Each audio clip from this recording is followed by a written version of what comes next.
नमस्कार. माझं मनपा प्रशासन हे कोरोना कालावधीत लॉकडाऊन पिरियडमध्ये राज्य शासनाचे निर्देशाव्यतिरिक्त मनपा अधिकारी आय एस लॉबी म्हणजेच आयुक्त, सहआयुक्त, उपायुक्त हे कसे आपले निर्णय हेरफार करायचे किंवा बदलीमधून जाणून बुजून आपल्या कर्मचाऱ्यांना मनस्ताप द्यायचे त्याचे हे उदाहरणार्थ फेब्रुवारी 20 ते जून 20 दरम्यान किंवा फेब्रुवारी 20 ते साधारण जून 21 दरम्यान हा लॉकडाऊन पिरियड होता. या पिरियडमध्ये महाराष्ट्र शासनाचे मुख्यमंत्र्यांचे स्पष्ट निर्देश होते की शासकीय कर्मचाऱ्यांनी आपली दरमहा 5% उपस्थिती निर्देश, पण आपले मनपा आयुक्त किंवा मनपाचे अधिकारी 10% उपस्थितीची कुरघोडी निर्देश द्यायचे. ही कधीपर्यंत होती? एप्रिल ते जून 20 पर्यंत होती आणि मुख्यमंत्र्यांनी ती 6 महिने ठेवली होती. पण आपल्या आयुक्तांनी मात्र 10% उपस्थिती ही फक्त एप्रिल ते जून 3 महिने ठेवली होती. नंतर परत ही टक्केवारी 50% वर नेली. परत त्यांनी 3 महिन्यानंतर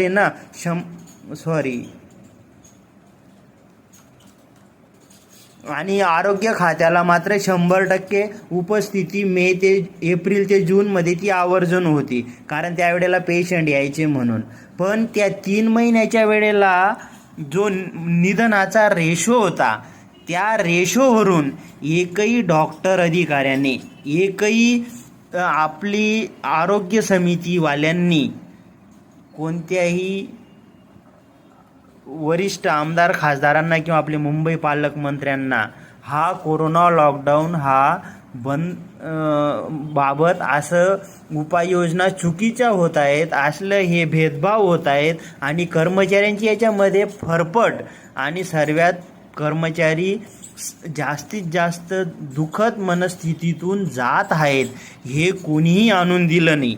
या 3 महिन्याच्या आधारावरतीच मी जुलैमध्ये साधारणतः आयुक्त ते माननीय पंतप्रधान यांच्यापर्यंत सुद्धा साताऱ्याचे एक डॉक्टर पाटील यांची PIL पडली होती सुप्रीम कोर्टामध्ये. त्या आधारावरती हे लॉकडाऊन बंद करा म्हणून सुद्धा मी त्यावेळेला लिहून पाठवलं होतं आमच्या आयुक्त ते राज्यपालांपर्यंत आणि यांच्यापर्यंत. तर असल्या हजेरीपटाच्याच बाबतीत जवळजवळ कोरोना पिरियडमध्ये महानगरपालिकेच्या आयुक्तांनी राज्य शासनाचे 5%चे निर्देश पालनच्या ऐवजी 10%चे निर्देश पालन कर्मचाऱ्यांना लागू केलं.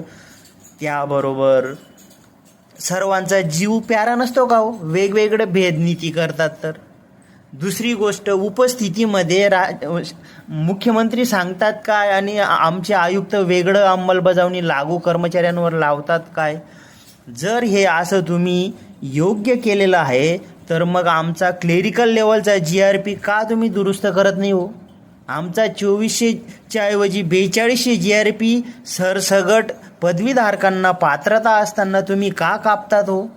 तुम्ही जर हजेरीबद्दल असे मनमानी निर्देश लागू केले, मग आमचा क्लेरिकल किंवा आमच्या प्रशासकीय कर्मचाऱ्यांना 5व्या वेतन आयोगाऐवजी 95च्याच वेतन श्रेणीच्या कमाल वेतनाचे 40% GRP लागू करणं हे योग्य कसं काय? वेतन विसंगती लागू केली आणि ह्या विसंगतीच्या बाबतीत 7 समित्या बसूनही ह्या 7 समित्यांमध्ये न्यायाधीश असतो. त्या न्यायाधीशांना समानतेचा अधिकार कळत नाही का? त्यांनी कसं काय हे 95च्याच वेतन श्रेणीवरती आम्हाला वेतन श्रेणी सुधार करतायत? 95च्या वेतन श्रेणीवरती तुम्ही सुधार करण्याची तुमची ही बौद्धिक क्षमता आहे का?